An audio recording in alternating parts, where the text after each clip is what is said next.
Thank you, Chairwoman Lee, Ranking Member Sewell, members of the committee.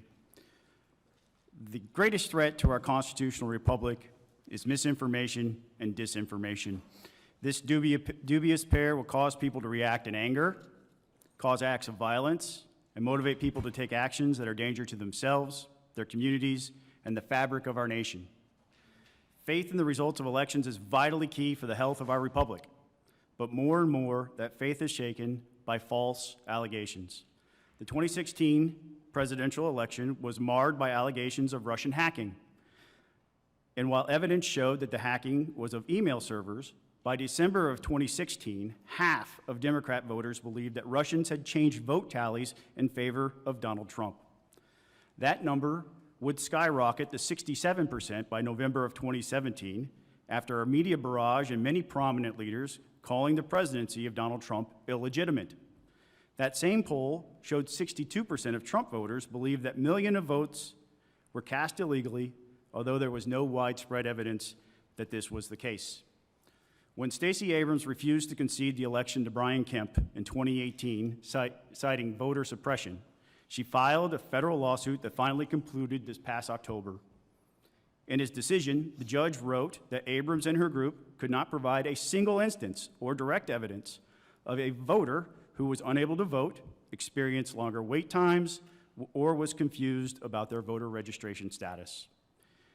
Abrams' refusal in 2018 is when it became apparent to me as a state representative just how damaging misinformation and disinformation are to our country.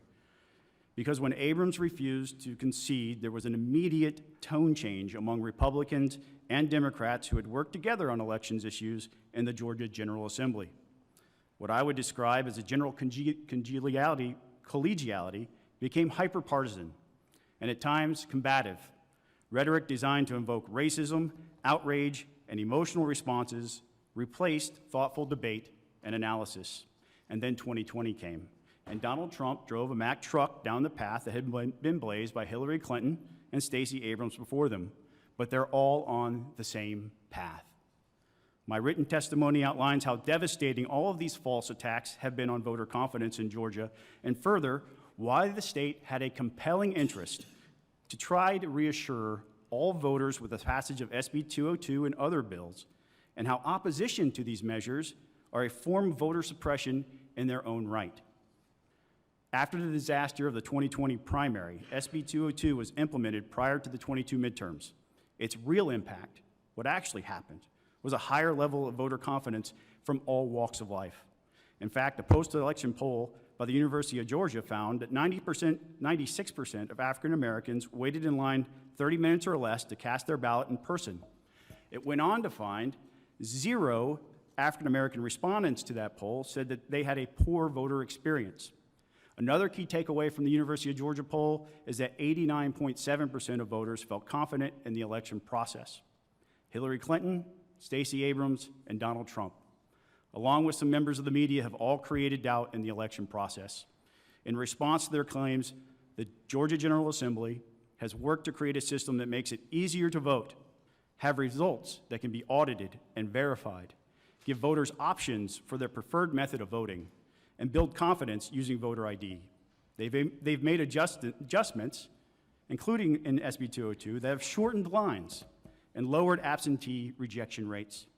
More voters are participating in early voting than ever before and taking advantage of all the various voting options Georgia has to offer. At each step of the way and with every improvement to the voting process, the Georgia General Assembly has had critics screaming at them that what they are doing is wrong, racist, and will hurt communities of various types. And just like the claims that Russia hacked the election and changed votes, or that Abrams lost because of voter suppression, or that the election was stolen, the data and evidence don't back up those claims. So if you were to ask me what Congress can do to help solve these problems, they can start leading by example. Every single member can make a choice today to not engage in over-the-top rhetoric to score some political points. Start acting like adults, start working together, and when states like Georgia try to clean up the mess, get out of their way.